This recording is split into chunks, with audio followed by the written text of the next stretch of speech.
So hello, welcome to the second episode of On the Knuckle. I'm here, Mr. Gaz Beggsy, joined from the other side of the world by Mr. Adam Begg. Beggsy, how is it going? It's going good tonight, actually. In the middle of another storm here, so a few fresh turns today and hopefully a power day tomorrow if the wind dies down, so no complaints. Pretty envious. Because it's been a couple of weeks since we recorded the first episode, but we're doing this in the summer just to kind of get some ones in the background. But you've had a fairly decent winter down in Australia, haven't you? We have. We haven't had too many powder days as such, but we've got lots of snow, so it'll keep us going through till spring. Sick. So you're in the middle of a storm, I'm wearing boardies, and this is exactly the right time to talk about snowboarding. So for this episode, obviously, if you've listened to episode 1, we went through a bit of an overview recap of the entire season. This time, we're going to dial specifically into the Big Air from that 2024-25 season, which I reckon was one of the most exciting Big Air seasons that we've had. We'll come into this in a lot more detail when we break down each specific competition. So we had lots of progression, lots of MBDs, and this kind of approach of the dual avenue of progression as well. So we've got the high spin to win tricks, as well as those low rotational weird axes as well, which I think is pretty awesome. So Beggsy, any thoughts on the Big Air as a bit of an overview before we dive into it? It's exciting at the moment. I think every comp we're seeing more MBDs. Like you say, there's that new axis versus just another 180, and it's certainly exciting having two jumps and having to back it up with a second trick. It's kind of anyone's game, and we're finding when we mesh the numbers on the comps last year, it was super close on a lot of them. And this is like something the skiers have had for a couple of seasons in terms of they've had their weird ass tricks that are really low rotational but starting to score quite high. We've never had that opportunity to score those kind of tricks because a lot of the riders just went 16s, 18s, 19s until this season. So this, I feel like, was a bit of a groundbreaking era in Big Air snowboarding. Yeah, I think so. I think it's nice and refreshing. We've sort of had a couple where they've started to do that, but yeah, definitely it was the year of the rodeo and the bring back and just some different type things. Which makes our job a little bit harder when they start throwing in the various low rotational tricks. We have to then figure out where that sits in our kind of difficulty scale, which used to be super easy because it was always just 10s up to 18s, and now the box is kind of getting blown wide open. Totally, and it's that other one of, trying to work out where it sits consistently as well. Like we've got, someone might do it the first time and it's like, wow, we'll give it a massive score because it's an MBD. But then once it's been done once, there's that expectation that it has to be clean and well executed and kind of fit into our other criteria because it's no longer an MBD. Exactly, yeah. It goes into the RBD scale of rarely being done. But it is that interesting thing. We do base it on stats. It's like, as the more and more people start to do one trick, it keeps the difficulty part of the criteria, but it loses that progressive aspect. Yeah, and we do take into account, I guess, if there's only one person doing that. But I guess, like I said before, we hold these guys in high regards. And girls, so if they're doing those tricks, we want them to still be clean. Yeah, it's where, especially in Big Air, I think execution is the real separator because we see 25 18s in a qualification at a World Cup. So we've got to take those 25 and really separate the well-held, the good axis, no knee grabs, etc. So execution does really start to play a big factor in how we start to score these things. Totally. All right, should we hit the opening jingle and then we'll get into it?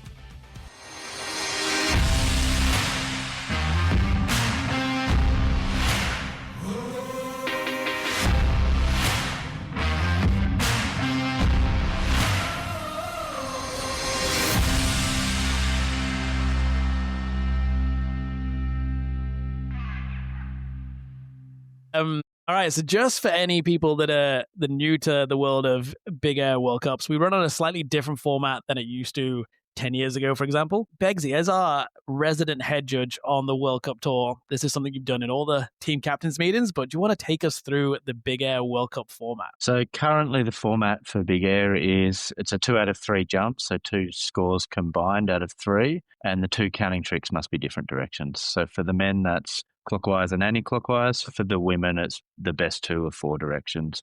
So basically in the men's, they just can't spin backside and cab because that's going the same way, but the women can spin 2 of 4 directions. Nice and concise. That's exactly it. And we also don't look at the combination of those 2 tricks. The variety criteria is determined by the contest format. We don't look and kind of say, you've put trick A and trick B, that's a cool combination. We just look at each trick on its own. Yeah.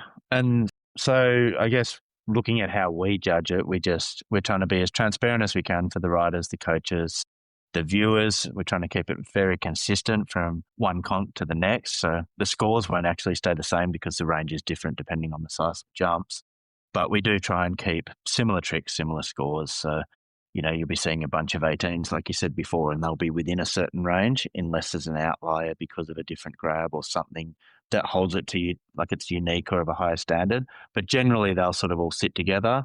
And then we do leave a bit of room at the top for sort of MBDs, outliers, those sort of nines clubs that try and give those top tricks the shine they deserve. Exactly, yeah. And it's all based because it's a mathematical format. We're adding these two scores together. So if we did span those 2018s by 20 points, suddenly one athlete's got a 20-point advantage going into run two. So it takes a bit more thinking as a head judge and as a scoring judge just to try kind of make it all work out when the final result comes through. But let's start off way back in Chur in Switzerland, start of the season last year. Chur has been the season opener for a few years, and I think it's kind of an interesting one because it's that scaffolding jump, so we don't quite get the same kind of hammers we've seen coming out of stomping grounds, out of Stubai. So it kind of comes back, lowers the level of rotation a bit, which I think opens up the opportunity for those weirder axis, lower rotational tricks to come in and score well just because of the size of the jump. Yeah, totally. It's like you say, after watching a month of stomping grounds and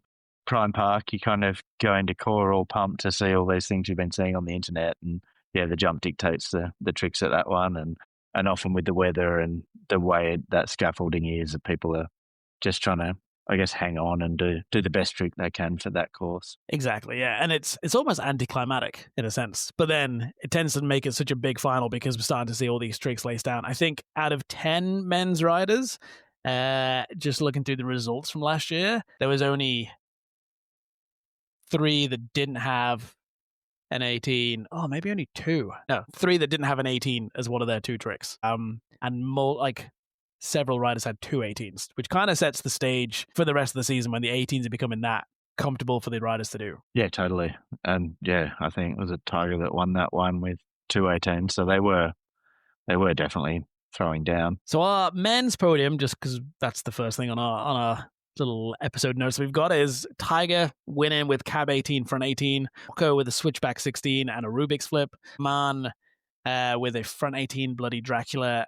and a back double 14, and then Ian Mattioli coming in just off the podium, front 18 Weddle to tail and cab 14 Weddle to tail. And I guess the big story from this one is Rocco Jameson's Rubik's flip. It's probably the most kind of controversial or the biggest talking point that came out of it afterwards. Taiga was in Taiga Hasagawa mode, just 2 18s, different directions, kind of perfectly stomped. But the interesting thing with Rocco is that Rubik's flip, which is that kind of double backside barrel roll into frontside 360, or kind of a frontside double 10 off the toes, whichever way you kind of look at it, whichever way he kind of does it.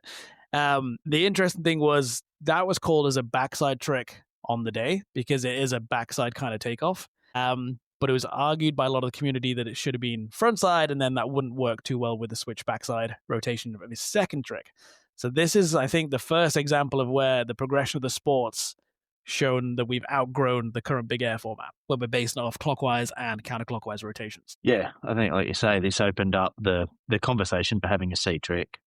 You talk to the community, and yeah, people don't agree. A lot of people think it's backside. A lot of people see it as frontside. It's a different trick in that, it's almost a C trick in that sense, like that the variety rule was brought in so that people who are left spinners didn't just, say spin frontside and switch backside. They had to actually spin both ways. Whereas this one, the uniqueness of the takeoff, like you say, kind of does dip into a backside barrel roll, even though his board does a front double 10. So, it definitely opened up the conversation on directions, whether we agree or not, or I agree.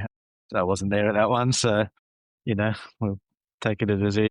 Yeah, I think it was a good learning point at the start of the Olympic qualification period as to how we're actually going to kind of, quantify whether it is clockwise or counterclockwise, whether it's A or B. So this then took a bit of work at the next contest to make sure the whole community was on the same page. And we'll get to another trick that starts to cross that line of it's a C trick effectively. Because yeah, there's no arguing that these, like the switchback 16 and the Rubik's flip, are 2 very different takeoffs, very different tricks. So should be fine in this A, trick B kind of format. Yeah, and I guess that's the other thing we've got to look at with these really unique tricks. The riders we might see it on Instagram or at one of those sessions or on a video clip of some sort. And when they do it the first time, it is a certain way. And then as they refine it to be able to do it again and again in competition, the trick kind of evolves slightly and changes. So, what I think with Rocco is compared to when we started seeing it in New Zealand and on the internet to what he did at core was almost two different tricks. And that's sort of,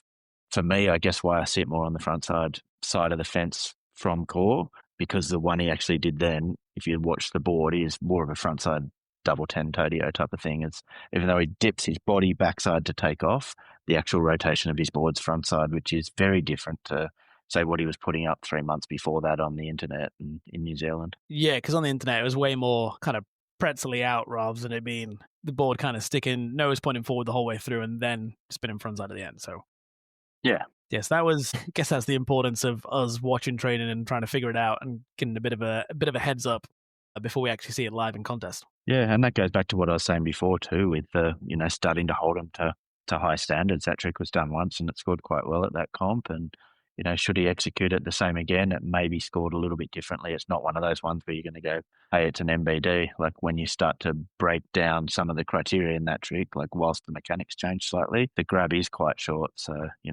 the execution's not necessarily there. Yeah, and then it starts to cross into this kind of gymnastics realm, which we'll come to with another trick later on in the season. But yeah, it's how important is that grab and strength of grab.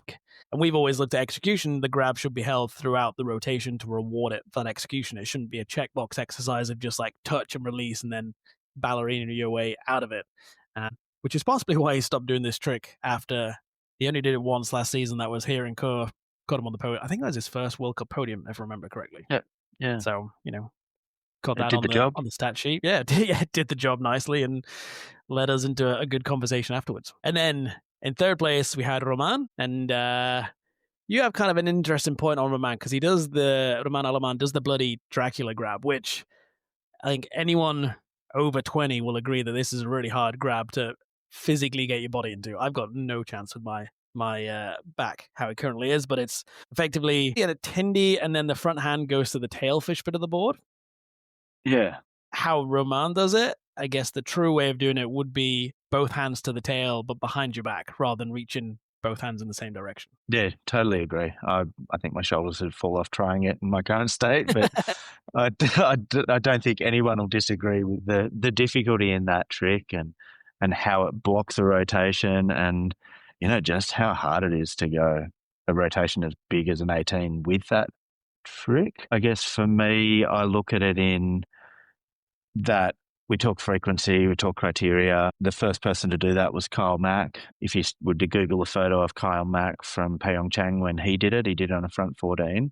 Both his hands are perfectly on the tail back there. So, to me, that then becomes our gold standard for that trick. Like anything when it sneaks around a tindy tailfish is slightly poorer execution. And this is one that, out of a panel of 6 judges, they may agree or disagree on that. And, like I said, no one's going to disagree on the difficulty with that rotation.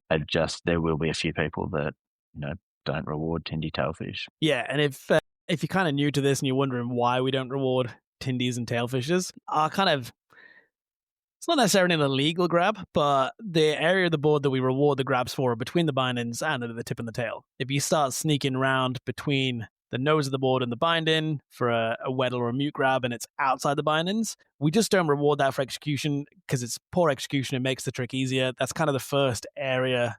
Tindy is probably the easiest grab you could physically get as a rookie snowboarder hitting the jump for the first time. So that's why we don't reward anything Tindy wise as well. And this is something we started to do with the trick calling for the graphics as well, was actually have those kind of illegal grabs able so we could inform the rider that that's what we saw and that's why the score was low. But yeah, this is probably the only example of when a Tindy can get on the podium if it is combined with a front hand tailfish. Yeah, and two wrongs make a right. That putting it in there for the riders to see is part of that transparency to say, hey, we agree that this is difficult, but, we're talking about splitting hairs. These are the best of the best and we hold them to the highest standards. So, when we're looking at that podium, they're all incredible tricks. So we're trying to separate them any way we can. And sometimes it comes down to as little as where your hand's positioned on the board. Yes, it's a little insight into how we do it. And it's a risk and reward kind of trick as well. Like if he throws that, misses the left hand on the tailfish, and just ends up with the front 18 Tindy, then suddenly that score is going to be heaps low because it's poorly executed. But if he gets it, then he gets the reward for it. So not necessarily risk in terms of the risk of the trick, but the risk of the score, as it were. Yeah, totally. And then just off the podium, we got Ian Mattioli for an 18 Weddle to tail and Cab 14 Weddle to tail. So mirror tricks in terms of the way he does them. It's that axis rotation that we've seen from Ian for the past, I want to say 2 seasons, where it is that kind of quick Weddle snap to set him into the axis and then into the well-held tail grab. Yeah, and he does it well. I'm not a fan of the short mute or short Weddle, but it does get him onto that axis, and then he does hold the tail for long. So I think with that one, when we're judging it, we're not judging it as a double grab set per se. When I look at a double grab, I look at, front 7 or a cab 7 with the mute to a cab 7 with the tail for a cab 14 Weddle to tail. And then you've got 2 distinct separate tricks. That one we're more judging as a tail, but he really does get the job done. His trajectory is incredible. He lands faults and straight every time. He's really got that front and cab dialed as mirror tricks. Yeah, and that's why he keeps appearing on the podium with them, because it's one of those, it works. So if it ain't broken, why fix it? Yeah, ticks the boxes. But yeah, like I say, I'm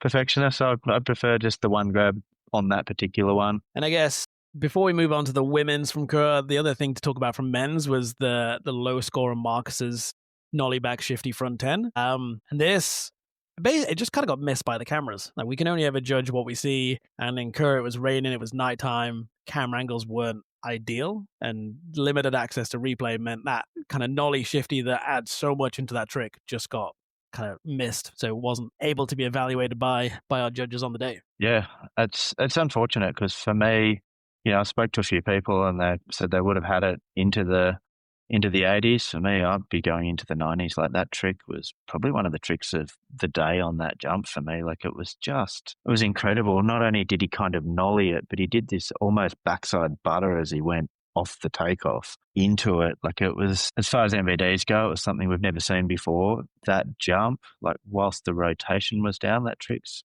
dead near impossible, and no one did it. So I would have it above the 18s and feel comfortable putting it up there. It's just a shame, like you say, we didn't get the time to, or the judges on the night didn't get to see those replays or be able to spend the time they needed to see that takeoff. Yeah, and he was kind of a martyr for the cause, as it were, because from then on, when we went to Beijing, Klagenfurt, Kreischberg, we focused so heavily on having that takeoff camera that we could use as part of our replay package just to check those things, because we know the likes of Marcus, Judd, Chris are going to do slightly different kind of takeoffs that we then need to be able to see in a decent angle, just to make sure it didn't happen again.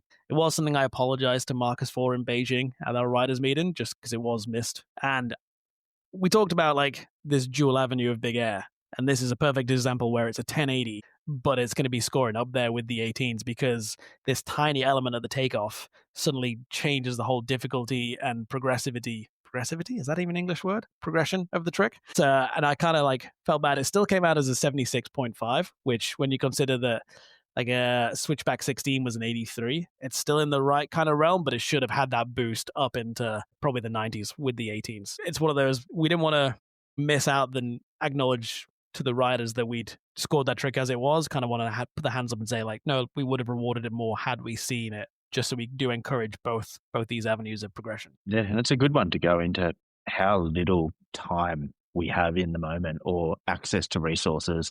Some people think there's 20 screens there and we've got every camera on demand and all different angles. It's not like that a lot of the time. It's like someone breathing down your neck for a score. You've maybe got 15, 20 seconds to plug it in and then get it out. So little things like that sometimes slip through. And the last thing we want to do is see the sport change direction because something like that hasn't been rewarded. So I think it was good that you spoke to the people in Beijing and clarified that, and we can sort of say that, hey, we agree with you guys, this is difficult, this is the way, another option for Big Air to go down, and we do want to see it. Yeah, so Marcus, if you listen to this episode by any chance, then here's a formal internet apology for you. But right, into the women's. The women's was a little bit more clear-cut. We had Mari Fakada, front 10, switchback 12, with the Japan to take first place. Sarita Uebuchi with the back double 10, front 10 double tail. And then Laurie Bluin with front double 10, Weddle, and cab 9, Weddle to tail, with Kokomo Manaze just off the podium with front double 10 and back double 10. Yeah, Murray was on one that night. Switch back 12 was the jump of the night. It's like, yeah, she does. When she's on, she's really on. And that one was, she got 100, if possible 200, like wiped the floor with everyone. Like it's one of the highest scores of the season for Big Air, I think. And yeah, it was just a pretty incredible performance on that jump on that night. And switchback 12, like dry slope drop into that funky transition into snow, not the biggest landing to still actually get the Japan in as well. I think that was an NBD for a scaffolding jump. I don't remember seeing switchback 12 Japan from any of the women in previous years, but that start of the season for her, how it continued, because she's on form all season long. Yeah, totally. And just, when you look at criteria, she ticked every box. It was awesome. Can't really say much more than that, can you? And then like the front 10, beautiful. It's pretty good. I like a flat front 10. So in a second, we had it at Iwabuchi, back double 10, front 10 double tail. And this is kind of that same conversation we had about the Bloody Dracula in terms of double tails makes the trick significantly harder than just a single tail, because you've got both arms locked in locked in one position and no kind of spare arm to help pull yourself around and help that rotation out. Yeah, it's an awesome trick, that one. No one's going to query the difficulty. Ryoma does a sick one as well. Like, it's a cool trick. I think Rhea actually started pushing front 14 double tails later in the season as well, which is quite sick to see. Yeah, she's definitely pushing it when it comes to grab difficulty. So it's good to see it rewarded. So the big question for you, Beggsy, and this can go out to the wider audience as well, but Bloody Dracula or double tail? The age-old question. It depends on execution on the day. Like, would you prefer to see this or this? When it comes to criteria, they both fulfill it if they're executed well. And they are both way more difficult than just say a high endy or a mute or something that definitely helps you get into that access and execute tricks well. Yeah, perfect. So that is the top judge's answer. We'll clip that little bit up to put out on social. So if you got any thoughts on Bloody Dracula versus double tail, then feel free to pop it down in the comments. Moving into third place, Laurie Bluin, like one of the most experienced riders on the tour. Front double 10 Weddle, she's had that trick for years and makes it look super nice, especially in that double axis. And then the cab double 9 Weddle to tail, which I think is a nice bit of progression from what she's done at other events in previous years. She's had that kind of cab double underflip rotation dialed, but then add in the Weddle and the tail grab in a much stronger way than we've seen from the likes of Ian Mattioli. That goes back into the two proper grabs conversation rather than it being an axis assist. Yeah, they were really nice. And yeah, when Laurie gets on those axes, it's really nice. I love her front double 10. And like you say, they're cab double 9, they're proper grabs. They're not just a tap to a grab. Yeah. Things we love to see, execution being fulfilled. And this is where Kokomo Manaze fell short in fourth. Front double 10, just not the cleanest on the landing. Because on paper, those two tricks would put on the podium. Back double 10, front double 10, compared to Laurie's front double 10 and cab double 9. But yeah, execution comes into it. Landing's a key part of it. Got to have the clean landing. And I think the judges were appropriately unrewarding, shall we say, on the landing. So it came back down to execution deciding the podium. Yeah. I think it was a good one. The other big one for me for that comp is Song Yu, the young Korean girl. Her switchback 12 that put her in first after qualification was amazing. I was talking before about Murray and how hard it is to do a switchback 12 on that jump, and Song Yu did a sick one. It was just unfortunate she blew up her ankle and couldn't complete the free jumps in the finals. Yeah, because qualification was best run counts, having that trick to go to, and like a relative newcomer, relatively unknown, but still pulling down arguably the hardest trick of the contest. In qualies, just get yourself in first place and then add that second trick. And the second trick it wasn't even like it's a one trick pony, because the second trick was that back double 10, which was nicely done, scored an 81.7. So she'd managed to, they put it down on the score sheet as a switchback rodeo for run 2. I think it was a switchback heel edge takeoff catch, just to kind of showcase how difficult that takeoff is on that kind of jump as well. But if she'd had back double 10 and switchback 12, you'd be up again, depending on the execution, the amplitude, all the other criteria. But that's a podium combination for that event. Yeah, and she's got a full bag of tricks too. I saw her going front 14 at Stomping Grounds out in Australia last year. So when she's healthy and one to watch, that combo too, front 14 switchback 12. She's definitely got tricks. It's not a bad combination, is it? Yeah. So she could be one to watch for this season for sure. But that is Chur all wrapped up. I don't think we got any more talking points from that. It was a good start to the season, set the tone nicely. And it's always weird because you have Chur and then you kind of have a month off. You kind of lose that part of the momentum that you see from the other back-to-back events. It's a good event to start the season. They combine it with a music festival. The weather's the only sketchy thing. I think it's rained the past 3 years, I want to say. Yeah. But we won't have it this season. There's no Chur because of construction in the area. Our first event of the season this season will be in China, in Secret Garden. But let's go to the second Big Air of last season, one of my favorites, which is the Beijing Big Air. Olympic venue from 2022. We've both been there multiple times. It had air and style in 2019. I believe was the first time we used that venue, and it is just mind-blowingly good from all different perspectives. Yeah, it's purpose built, designed off the perfect dimensions for a Big Air. The judges stand couldn't get any better. It's like a little spaceship in between the takeoff and the landing with a perfect view. So everything's right in your face. There's a purpose-built stadium. It's an awesome one, Beijing. It's just a sick jump. And it's big enough that they can actually, coming from those scaffold jumps, it's deceptively big. They always seem to get it around and start to do bigger tricks. It's almost like an on-snow jump, that one. Yeah, like it's an on-snow in-city Big Air, which is a weird combination. But yeah, as you say, the judges stand for that's perfect. You're at eye level or the same level at the apex of their trick, so you get a full view, no need to worry about cameras and all that jazz. We watched that one live. The only downside is I believe I heard a rumor they built the judges stand upside down. The glass cup should have gone down straight and then curved underneath so you can see the landing. Unfortunately, the glass curves at the top and the window goes straight down, so you have to stand for the entire time as a judge because you physically can't see the landing if you sit down. Yeah, that's about the only improvement you could make, but it's a perfect menu otherwise. Yeah, so it is fantastic. And I think every single season we go there, we then start to see those stomping grounds and prime park tricks start to throw down. Yeah, the landing's massive and they can still put it down the bottom of that thing. So 19's definitely, and 21's out of the question there. Probably leads into what was thrown at this 100%. one. Yeah, 100%. Yeah, and I think so. We've got to start off. Ian Mattioli put down the first 21 in a Fizz World Cup, I believe. I can't remember if they've done it at X Games before, but it definitely was the first one I've ever seen / judged we've had within Fizz comps.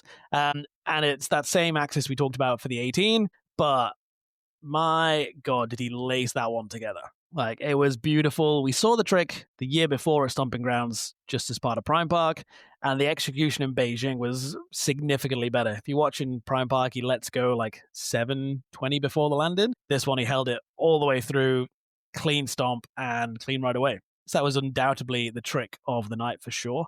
But it goes back to that combination. His second trick of 18, stepping up from an 18 and a 14 in Chur to then go 21 and 18 in Beijing. Natural progression, as we said before. He's just got that axis just fully dialed in, and I wouldn't be surprised if he's got the cab 21 lingering in his back pocket for this season, perhaps. Yeah, I didn't get up to see him last week at Stomping Grounds.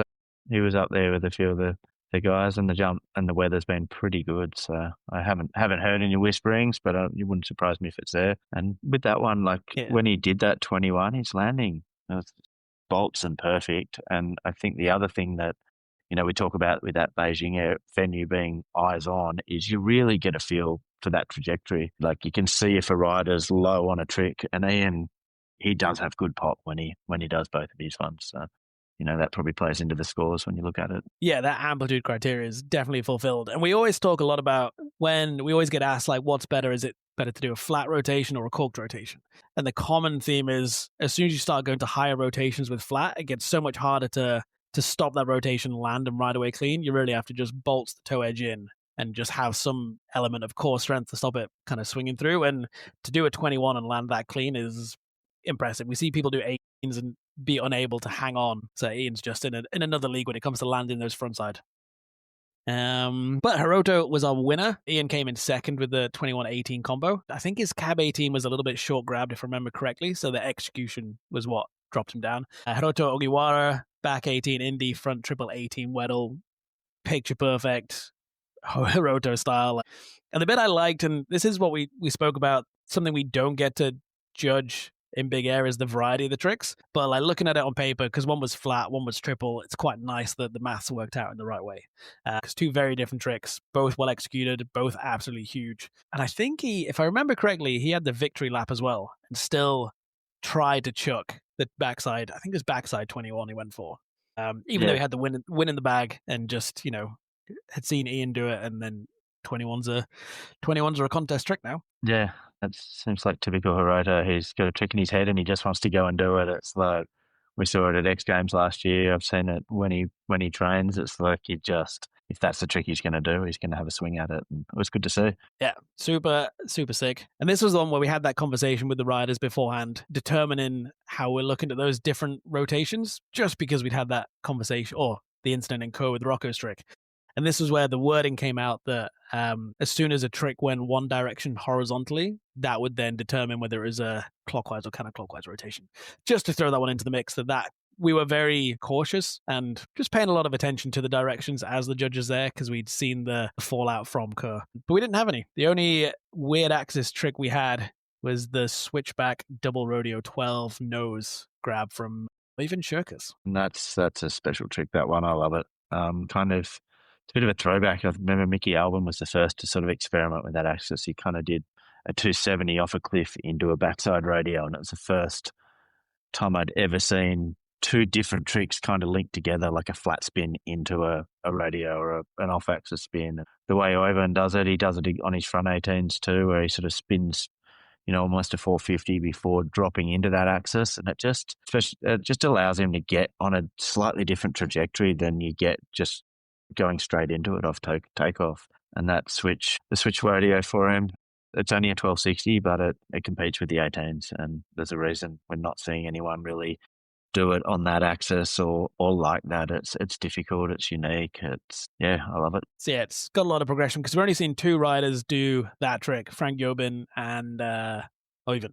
And they're interestingly, they're exactly the same trick, but two very different approaches. Oivan does the rotation and then dumps it into the rodeos. Frank does the rodeos and then rotates out of it. Kind of cool on the paper that's the same trick, but actually the execution really determines how the tricks look so much more different. Yeah, very different looking for the same tricks. So Oivan, I think, had one of the, I'm trying to look at the scores. It wasn't the highest, because obviously we had Ian's front 21, but came in as like an 82.5, beaten multiple 18s. And yeah, he's just off the podium with a 12-16 combo. So, that's good when you're looking at, 21-18 and 18-18. So to go 12-16 and be in the mix, it keeps it exciting. And, that's what we were talking about before, of just having that slightly different avenue and not just rewarding, spin to win. Yeah, exactly. Like, it's cool to see. It's the only downside for Oivan is he doesn't have that counterclockwise trick to back up the clockwise one yet. I'm kind of guessing his back triple 16 is pretty nice as far as 16s go, but it's not able to touch those top tricks. And he was in fourth place, just behind Yang Wenlong from China, front double 18, weddle to tail, similar to Ian's axis, but it's a bit more of a stronger grab rather than the two touch grabs, or the touch grab into the full grab. So it has a slight better execution to it. And then the back 18 Japan, which kind of started to become his sort of trick for the season. So again, two 18s quite rightly in there, best combination, and nice result for him, because I think a lot of the crowd were looking for Su Yiming as the kind of the home favorite, having won Olympic gold on that same jump 2 years prior, but just went switchback 19, couldn't quite put it to his feet. So it's kind of cool that the Chinese crowd had a Chinese athlete on the podium to cheer for. Yeah, it's good for him. And I think because Su Ming just didn't put one down, did he? He got the most incredible back 19 for his last jump and got a score, but it was already too late. But if you're talking jumps of the night, that back 19 that Su Ming did was just perfect. It was unbelievable. It was like down to the third or fourth line, that high Indy. I mean, many are even calling it the Ming axis now, the way you can just get that little dip and wobble axis to keep spinning. And that style arm was there. That is when you talk high rotation tricks with good execution, that back 19 was probably one of the tricks of the season, I think, for me. Yeah, 100%. I think if you'd put that combo down, that'd have been an easy win, given how his back 19 was the highest, apart from Ian's, was the highest scoring trick of that event. So came out as an 89. And this really kind of goes to show as we talked about, the mass combination of like, should 18-18 be at 21-18? And then we have to start playing with numbers. It's like Hiroto Ogawara's 18-18 came out at 169. Ian Mattioli's short grab and the poor landing pulled him out as a 67.75 for that second 18. But the 97.75 for the 21 kind of carried him through above Yang Wenlong, but not quite able to touch Hiroto. For me as a head judge, I was kind of happy because we showed rewarded the progression, but still had to take execution into account. And it's a two-trick comp, so one trick can't just instantly give you the top spot. Yeah, and excellent okay doesn't necessarily beat good. Yeah. So and like you said, I'm glad Wenlong got up there. There's something hard about competing at home under pressure in a home crowd, so I'm sure he would have felt a little bit extra on that night. But yeah, it's good to see. Yeah. And I guess the only other talking point from this one, Chris Cornyn down in 5th with back triple 18 and front 18. And that's kind of an apology from me because from our perspective in the judges stand, the landing on his second front 18 was a heavy toe edge in and a bit unstable. When we had the luxury of going back and checking the replays an hour afterwards, we hammered him a little bit too hard with that. That's, 2 contests into the season and 2 apologies. But both riders understood it. I sat down with Chris for an hour afterwards and just tried to explain. And he was on board with it. It's just kind of the way the cookie crumbled on the day. Yeah. And Chris is one of those people that can squeak a lot out of landings. Then he needs an extra rotation. He just goes one line further and can somehow muscle it and land and put it down. I've seen him at Cadrona go almost into the car park, and that China jump too, he seems to land right down at the bottom and get good amplitude. Yeah. His amplitude's not exactly a weak point for Chris Cornyn. He's definitely got that in stacks, and he's the OG backside 18 spinner as well. So he started this trend. Cadrona 2018 was it? And he put the quad down a while ago. Yeah, and now everyone's got them. All right, so in to the women's, and this was a lot closer at the top for the podium. So you had Mia Brookes, cab 14, and a back double 12. In first place, already we can see the standard of tricks from Chur to Beijing is sizably better just because of the size of the jump. And I believe if this might be, and this is what we kind of called on the day, but Mia's cab 14 melon was, I believe, the first 14 on a city jump. No, because did we have a 14 in Beijing last year? I'm losing track, but I believe it's still a progressive trick to have a 14 on that kind of jump. Yeah, switch to switch too. So we're looking difficulty. There's not a lot of, well, I think she's still the only girl doing cab 14. So whilst we're getting the odd 14 sneak in, that's the switch one. The only time we've really seen it was Georgia. Yeah, which caught us by surprise then. Yeah, in a slope. Not us. We were on the rail sections. Yeah, so had the progression, had the difficulty, I should say, switch to switch.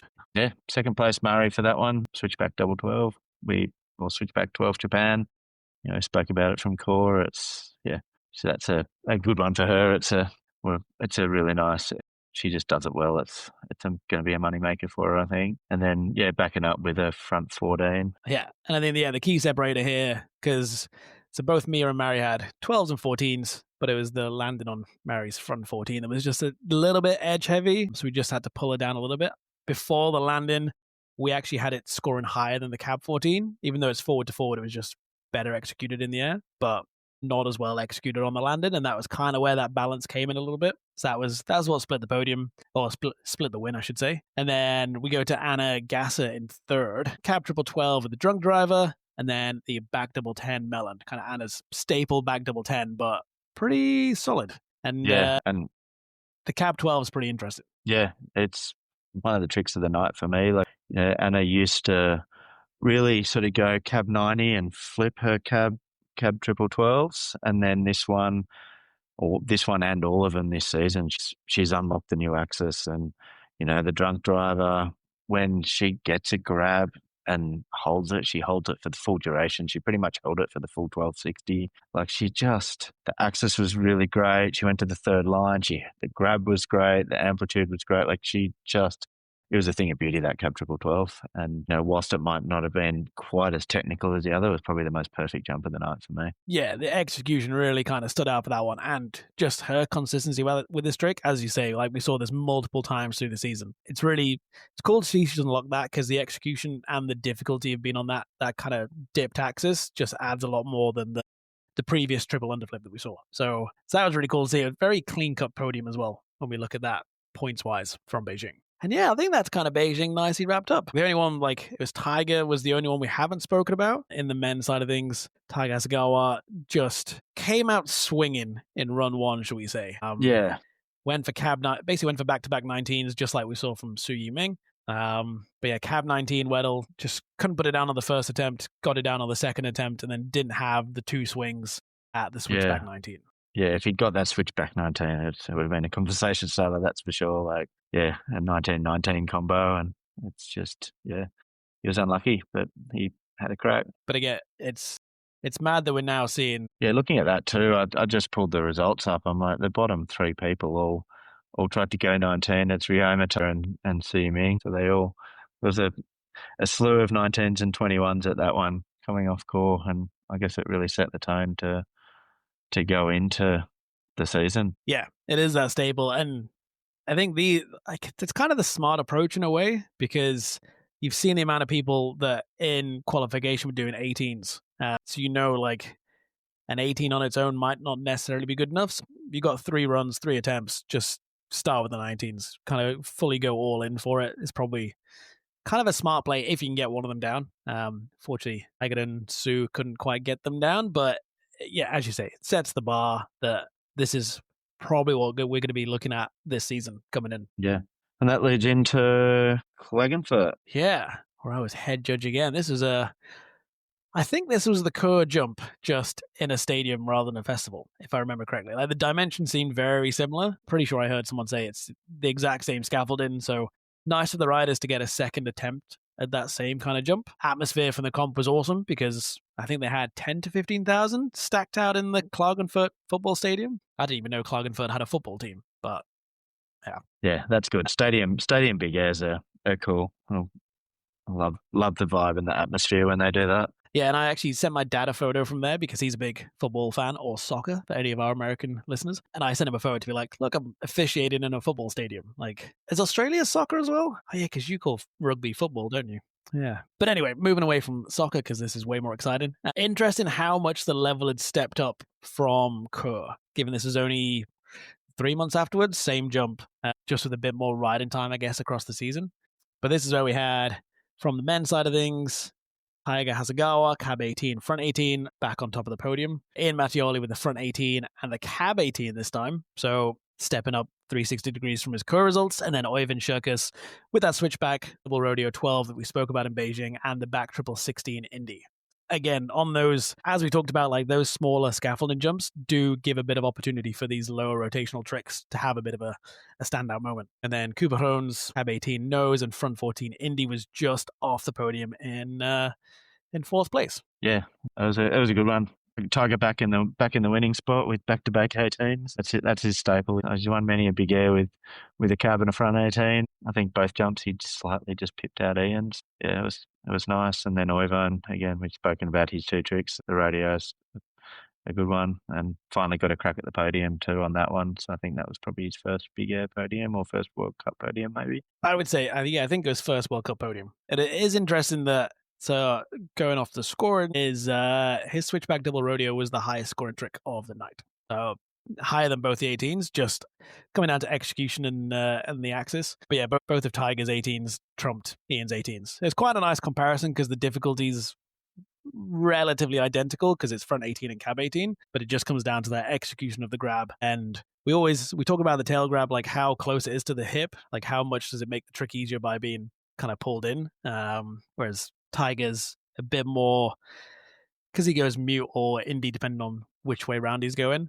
it is that sets him into that axis and just executional wise just won out slightly. Yeah, and he holds it. He just gets in that spot and holds on for broke. Yeah. So yeah, the other one that was really cool trick of that night was the Kubas, the cab 18 nose. That was sick, that one. Sick, awesome execution, and it was one of the standouts for sure. Yeah, that was, because I haven't seen him in many finals. That was, again, I think he could have been one of the first to drop as well, if I remember correctly. That was one of our opening tricks. So it was good from us as a judge's perspective because we had that anchor score already for the 18s, and that was well executed 18s that actually scored higher than Taiga's and Ian's. Again, execution, nose grab held really nicely, super sick. deep into the landing. So yeah, props to Cooper Jones, but sadly only had the front 14 as his second trick to back it up. But that 18-14 beat multiple 16 combos just because of the weight of how well that Cab 18 was done. But fortunately on that one, no mistakes, no apologies needed for the first time that season. That was kind of a nice breath of fresh air as a head judge. And then this is where we go into the women's side of things. Mia Brookes back-to-back wins, back double 12 and the Cab 14 again. Murray went switchback double 12 drunk driver this time and back double 10 Japan, so just mixing around the grabs a little bit. And then this is Momo Suzuki's first podium, front 10 melon, back 12 melon, just beating out Rio Nobuchi, fourth place, back double 10 Weddle and front 10 Stelmaski, so that stale grab but between the legs. One of my favorite grabs, I would have to say, not in a style point of view, I just like how it sounds when you commentate and you say Stelmaski. Just sounds a bit fancy. I know, it's always one that gets you going. So, yeah, that was good. I think it's good to see Mia going back to back on the wins, and then her and Murray going toe to toe. Like they started by this point of the season, they were like really at each other and like just alternating wins. And yeah, they were unlike one of the earlier comps. There was a big drop off to third. They were like in a league of their own on this one, and yeah, it was good to see. Yeah, and Mia put down the first 14 we've seen on a scaffold jump from the women's. So again, progression stepping up. I'll wait till we see the 16 from her, just so you know, go one step further. Yeah. But yeah, again, kind of standout podium.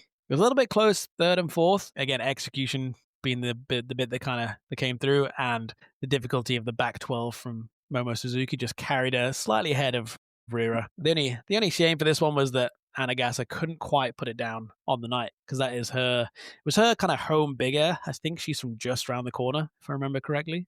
There was a lot of eyes on Anagasa. There's a lot of Austrian flags in the crowd. She started nicely with the back double 10, but only went cab double 9. I think just kind of lost herself a little bit in the takeoff, and then couldn't put the triple 12 down in front of the home crowd on the final run. So unfortunately, no home podium for Anagasa. Well, I guess may as well lead into Kreischberg with that, because that's, it's quick back-to-back events. Like you say, home for Austria, Kreischberg's. She gets a pretty good lot of home support in Kreischberg. And yeah, the next week, different jump back on snow and different result. She's back on the podium and in first, that cab triple 12 drunk that I spoke about before, and I'm pretty sure that was what really set the mark. But yeah, she had that with the back double 10 melon and got the win on home soil. And yeah, Ray was second, back 12 melon maybe, and front 12 Stelmaski for you.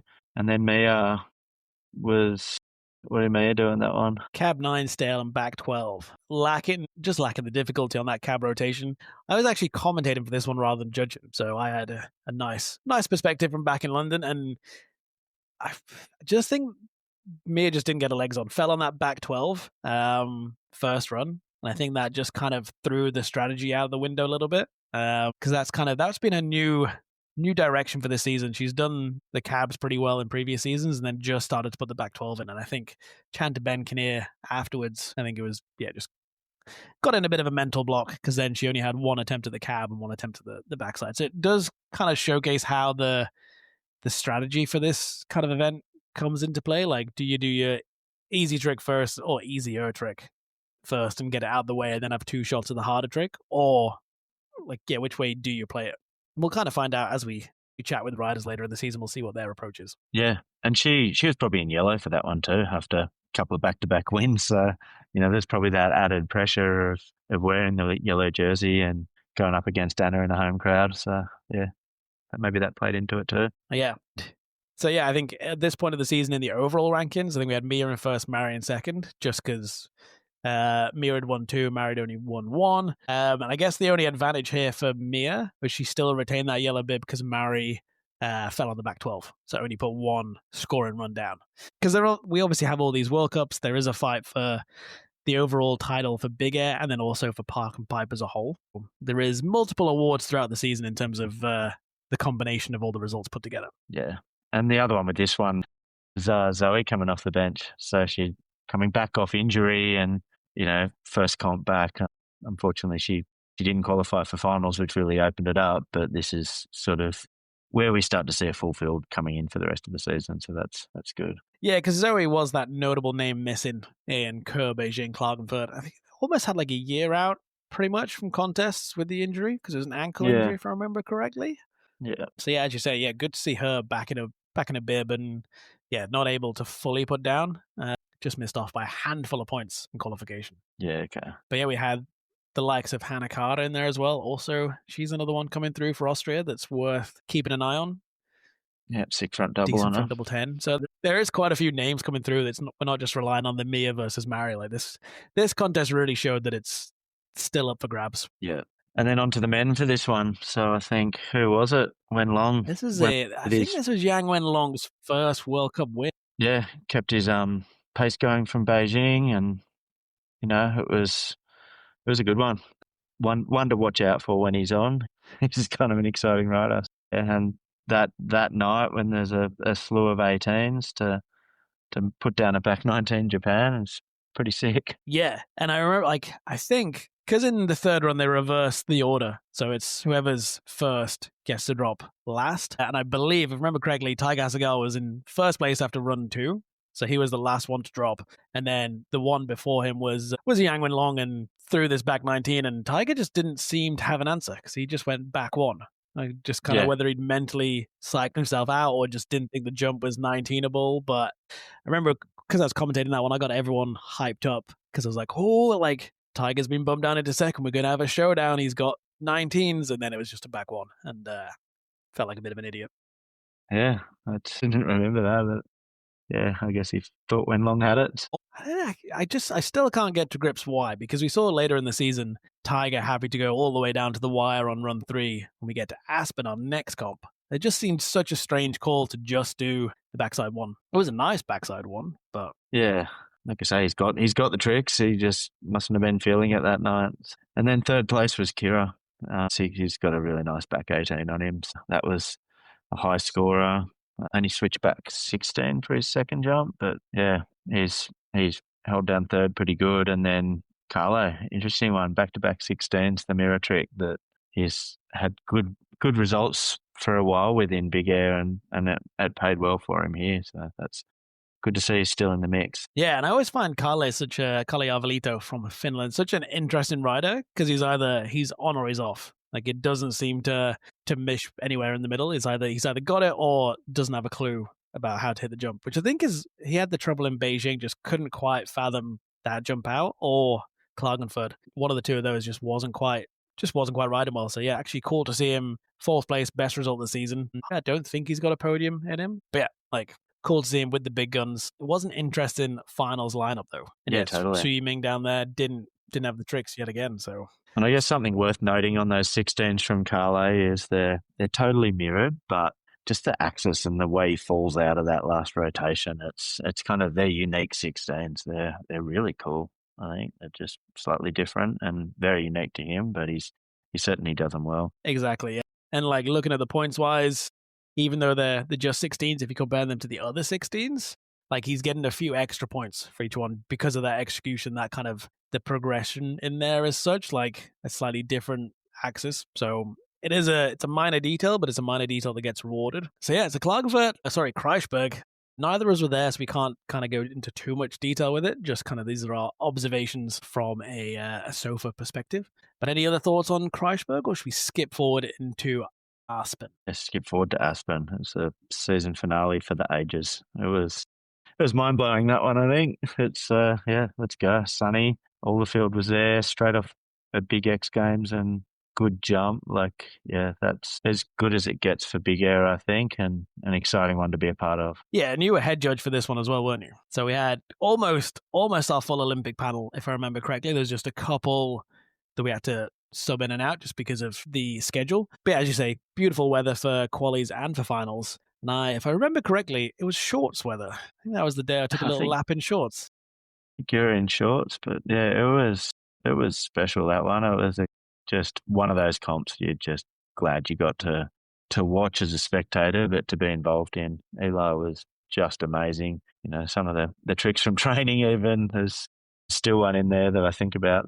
The triple moose bring back that he did in training was next level. But then, yeah, to put a triple moose down in the comp was it was a good one. Yeah, and this is again kind of stemming from the Rocco Jameson Rubik's flip style of trick, as it were. It's that kind of barrel roll with a pretzel in it. And this is where I think the whole of the judges community was divided, whether that was, and I guess some of the riders as well, and coaches, whether that classes as a frontside trick or a backside trick. What was your perspective on that one? Because I know I kind of put my argument forward earlier on in the season at one of the riders' meetings that set what we were classifying the direction for this trick as, but kind of how do you see it? For me, this is the epitome of a C trick. It's nothing like his back 19 nose. It's just, he does 2 flips one way, 1 flip the other way, and he spins around in the middle, like he brakes to change it. It's really unique. It's, as far as difficulty goes, nobody's doing it. I think this, when we spoke about the directional format, making sure there's variety in tricks, this one's got variety. For sure, yeah. And I'd kind of said earlier in the season that this class is a frontside rotation because it is kind of double backside barrel roll into like front underflip 5. And it's one of those that, yeah, it's kind of a backside takeoff, but the actual horizontal rotation, and that was the wording we'd come out with in Beijing at the riders meeting, was that last part of the rotation that's a frontside just defines that it's that counterclockwise rotation for a regular rider. So that was interesting. Judges disagreed on it. The way I look at it is like, if you watch the back shoulder, it's in that position of a frontside rotation from the takeoff. He doesn't actually snap it back at any point. He's always letting it hang forward. But yeah, like for me, as a snowboarder looking at this as a format, like you should call that backside or frontside, and it should still be that C-trick axis. So it's different. It's got every aspect of the criteria, and quite rightly scored pretty well. Yeah, and divided the room. We talked riders, coaches, judges in that athletes meeting, and yeah, it's not a trick that people agree on what direction it is. So if the best in the world can't agree on it, then it's what chance do we stakes have? Claim for a C trick. So yeah, but yeah, to put those 2 tricks down, and he rightfully won that and beat out Taiga, who had a sick front 19 Indy. Like, holy dooly. I don't know if we ever have a front 19 in comp prior to that. I can't remember if Max Perot had done one way back or if he'd done cab 19. He's done cab, but front 19 is one of those pretty unique ones. You don't see too many of it. So yeah, that was a good one. And it was a good TV product because these, I think, were the last 2 to drop, and it was Eli in first place. Then Taiga drops in second to last to go, almost picture perfect front 19, bumps him up into first spot, and then got Eli to drop last, and then goes back 19 nose, which I believe was an MBD. I believe with the nose grab for sure. Obviously, we've seen back 19s before, but we've not seen a back 19 nose in contest. So yeah, whilst I would say the front 19 has the difficulty, the back 19 had the progression and the execution. It was a nicely held nose grab outside of the body. That for me took that one. Yeah, so 3 MBDs out of 4 jumps in the top 2 on the podium. Yeah, it's a commentator's dream, that comp. And then Taiga with his stock cab 18, maybe a little pre-spun on that one, but it was still sick. And then was it Yuto Miyamura in third? Yeah, 18 front 16, and again another front side 16 with Taiga going front 19. It's kind of trumped it, but it's a kind of different rotation you don't see a lot of. And Yuto's back 18s are perfect. I think he's definitely going to be one to watch out for in the future. And that was his sort of welcome to the party comp. Yeah. And he's followed that party this summer. If you've been following anything on Instagram, like keep your eyes peeled and feel sorry for the Japanese selection committee for the Olympics because they've probably got 6 that they could pull in and they've only got 4 spots. Yeah, so, he was definitely on one out here last week. So a week before. Just watched him put multiple reps down of many tricks to blow your mind up on the jump at Threadbow there. Oh, yeah. If you haven't, search for Yuto Miyamura on Instagram because that'll be a few minutes of pure snowboarding happiness. But then going back to Aspen, 4th place was Ollie Martin, and I think this was one of his standout moments. He was unlucky first run, just didn't get the snap for the back 18, so just kind of came around at 10, which is just a wasted trick, but followed it up back triple 18 with that high Indy, and then front triple 18 with the low Weddle, as it were. But like 2 stellar tricks. interesting, and this comes back down to execution, was that he got beaten by Yuto with the 18-16 combo. So again, whilst Ollie had the difficulty of the tricks, just the execution kind of came out and the amplitude.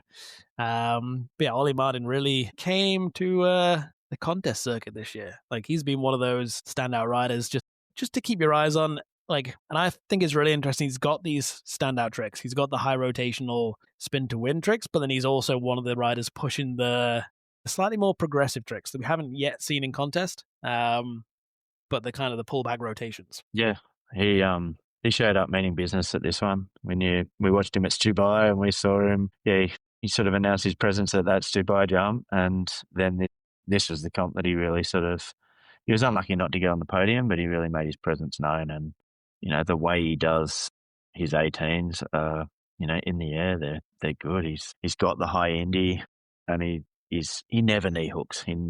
His second arm is, he kind of got big gloves from memory, but it's really obvious that his hands aren't around his knees.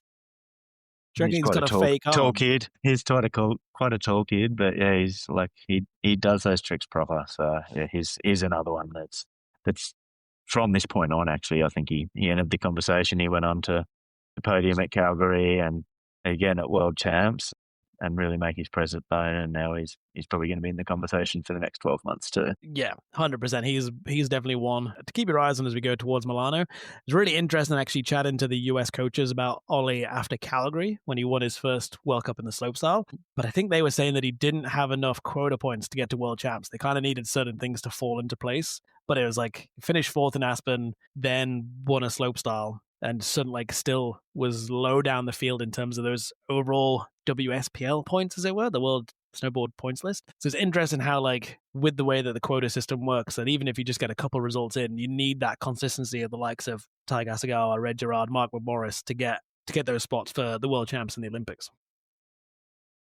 But yeah, as you say, this was the start of that charge, I think. Yeah, totally. This is a pretty who's who of snowboarding when it comes to finals. Like, this is almost your World Champs kind of final, because you've got the likes of Red, Mark, Liam, Chris, like a couple of newer faces like Oyvind, Kida Kimura. Like, it was a cool final. Yeah.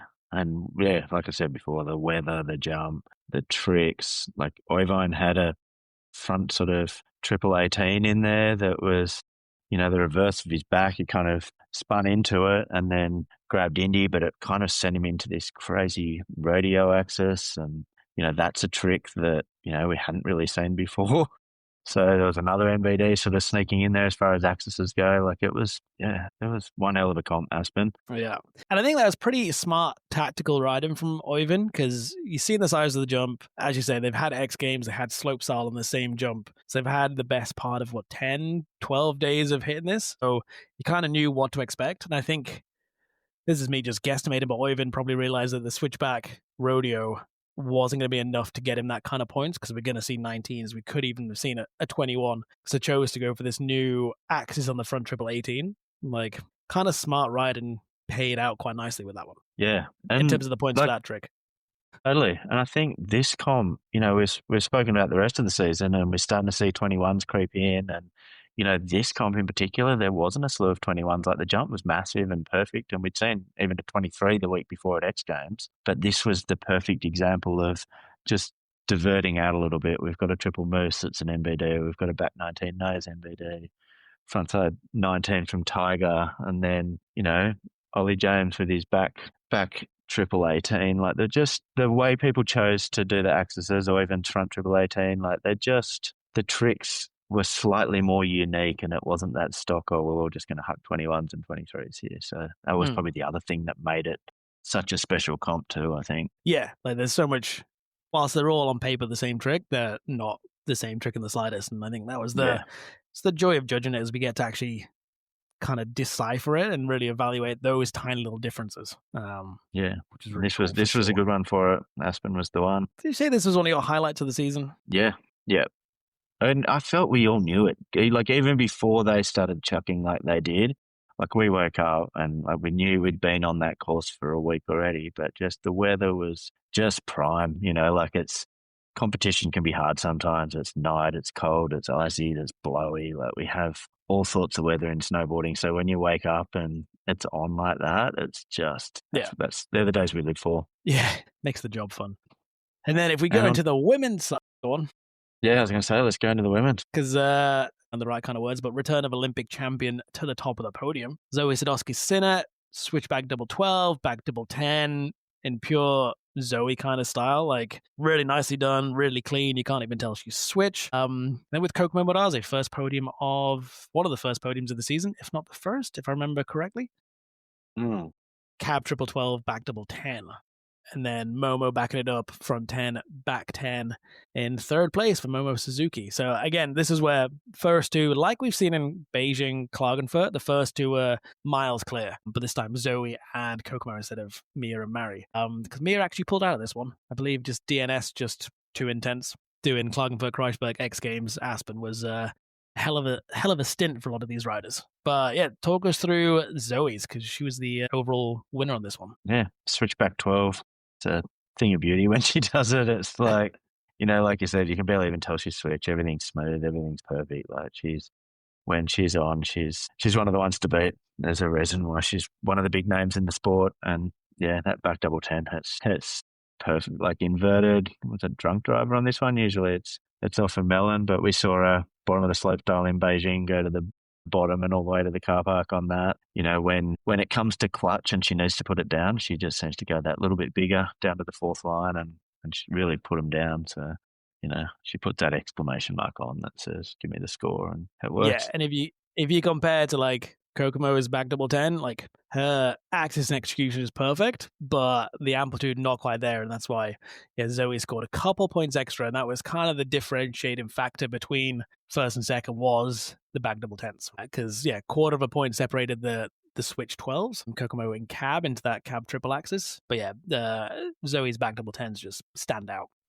Yeah, Kokomo's cab 12 was nice. She's got the sort of like that high mute, and she goes into that axis, and in the air it was beautiful. I think she just had like a Healy kind of wobble on the landing from memory in that one. But yeah, in the air it was one of those beautiful ones to watch. Like you said, those two were definitely standouts there. And then, Momo Suzuki with back-to-back 10s, or front 10, back 10, both with the melon, both, again, nice execution. I think the front 10 was a little bit loose on the landing, or shorter on the grab in the air. There was something slightly executional with that one, which is just why she wasn't touching those first couple of spots. But again, consistent riding from Momo now, like 2 finals at the very least, or 2 podiums this season. So definitely another young Japanese rider coming through. Another country you'd hate to be on the selection committee for. Yeah. The men and the women. They really have their work cut out for the Japanese. Yeah, because here we took 8 women to final, 4 of them being Japanese. That was just Kokomo, Momo, Mari Fukada, Miyabi Onitsuka, which we haven't spoken about too much. And then you've got Rhea in the mix as well. So yeah, good luck to the Japanese Olympic Committee. And I guess the other point from here, we have 2 USA riders, relatively newer to the mix, like definitely kind of came on the scene a lot more this year in terms of Hannah Norman and then Lee Devornay, whose surname I really struggle to pronounce every single time. She's my commentary nightmare, so I'll learn that one for this season. But Lily, back 9, cab 9, beautiful execution. Yeah, she's got that back 9 style on lock. I've seen it a bunch throughout the season, and she's only young, so she is going to be one to watch. And yeah, Hannah's got a sick front double on her too. Like she's both of those two coming through. There's some good young talent coming out of America, so it's nice. And I think they're definitely knocking on the door and in the mix for finals and starting to look at podiums. So yeah, it's good to see. Yeah, and we'll talk about Hannah more in the next episode when we come to slopestyle, because this same comp, she had didn't quite put it down in contest, but had one of the standout rail tricks. But we'll keep that as a mystery surprise until we get to episode 3. But yeah, definitely 2 more names to keep your eye on. And then once again, Hanakara still there and thereabouts, again with that nice front double 10, just lacking the second trick to bump her up into the top 5. So yeah, again, a good final on the women's side. Yeah, Hanakara's front double 10 on that jump was really nice, actually. That was one of the more memorable ones from the season, I think. Yeah, this is why it's our standout contest and Beggsy's highlight for the season. Yeah, cool. It's probably the season wrap, isn't it? Yeah, that's 5, 6 big airs, was it? I can't lost track. Chur, Beijing, Klagenfurt, Kreischberg. Yeah, 5 big airs for a World Cup season. If I remember correctly, I think Mia took the Crystal Globe for that one. just because it turns out to be best 4 of 5 results. And I think Mary had 2 less decent results, Aspen and Kreischberg. Yeah, Mia took Crystal Globe number 1 of the season. Nice. Can't remember. I think Taiga won the men's, kind of understandably so. 2 wins and at least 1 podium, maybe 2 podiums. 2 wins, 2 podiums, I believe. So yeah, so again, Taiga Hasagawa and Mia Brookes are Crystal Gold Globe winners. So that kind of almost gets us to the end of our second episode. Hopefully you've enjoyed it. We've just got one new segment to add in, which is kind of our artificial intelligence segment. Beggsy's come up with the jingle, which we'll play, and this is when we look towards Milano Cortina. Milano Cortina, that's the next big scene. The Olympics are coming, a dream so keen, so tune in close. Get the lowdown for real, behind the scenes of snowboarding, how it all feels. Yeah, so Milano Cortina is obviously what we're working towards in the future season. So we thought we'd start to bring out some predictions, that we can start to compare different people's opinions as we go through with various different guests. Sadly, though, because of our involvement in the games, Beggsy, we are not able to predict how this comes out.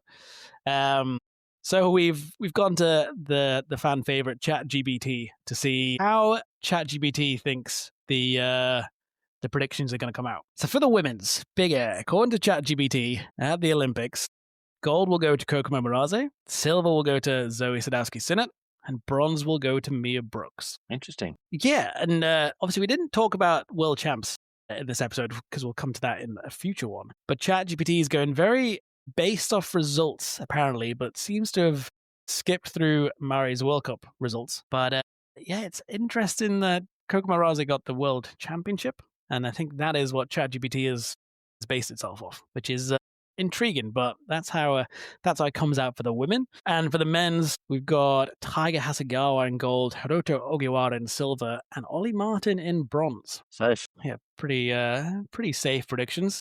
And according to the justification from ChatGPT, Taiga, because he's the world champion in 2023, reigning Crystal Globe, X Games gold medalist in Big Air in 2024. I feel like we don't really need to justify why ChatGPT thinks Taiga's got the gold. It's put Hiroto in second, which is interesting because he only kind of came up in our conversation today around Beijing, but ChatGPT's pulled him into second because he made history of the first 23 at X Games, which we also didn't touch on because it was outside of our jurisdiction, should we say. And then Ollie Martin, ChatGPT says it was a breakout season at World Cups and the World Champs. Though he's more slopestyle focused, he's also medaled in Big Air at the World Champs. So ChatGPT, pretty decent. We did just speak about Ollie, so I guess that's fair enough. And then Hiroto, he was notably lacking in some of those podiums we spoke about over the season. You know, when it comes to a Big Air name, I just watched him just go ham on the stomping grounds jump for a week up here, and he's another one you definitely can't rule out of the conversation. For sure. So that is our AI predictions. We've also gone out to one of our listeners, Mr. Ian Findlay, Eurosport commentator, Fizz TV commentator. Man, pretty knowledgeable and quite good with his stats. He's a great man for a pub quiz. He pulled it out very similar to ChatGPT. He's got Taiga Hasagawa in first, Hiroto Ogiwara in second, so exactly the same as ChatGPT. Marcus Cleveland in third, which is an interesting call. He did say he was making this whilst he was on the loo, so he might not have gone fully into the research of it. But yeah, Marcus could be a good outside shout depending on how the jump is and how we see it going. Again, we only spoke about him at the start of the season from Chur, but yeah, it could be an interesting prediction. Yeah, fan favourite. We know he's got some technical stuff that nobody else seems to want to step to. So, yeah. Yeah, so on the right day, it could work out quite well. And then Ian's predictions for the women's was Zoi Sadowski-Synnott and Kokomo Maraze in first and second. So same two as ChatGPT, just different order. And then he's got Anna Gasser in the bronze medal position, which we spoke about her cab 12 and the back double tens, etc. Like, yeah, it's not a bad prediction for a very lack of research from Mr. Ian Findlay. So thanks, Ian, for chiming in with that. If you're listening and if you've got your own Olympic predictions, feel free to fire them in, and we might read through a few of them on the next episode. But that's about it for today. Beggsy, any thoughts? No. I was looking forward to this season, Big Air. Like I say, especially now that everyone's out here and we're starting to see the clips fire up again for winter. Yeah, looking forward to Big Air, and I think we'll catch up shortly and talk slope from the season. Yeah, so our next episode is going to go through same kind of format, just going through the slope style. I feel there's going to be a lot of talking points there, so we might have to split that into a part 1 and a part 2. But yeah, so if you've also got any Olympic predictions for the slopestyle, feel free to chime in with those, and we can read those ones out at the end when we get to our Milano Cortina predictions segment.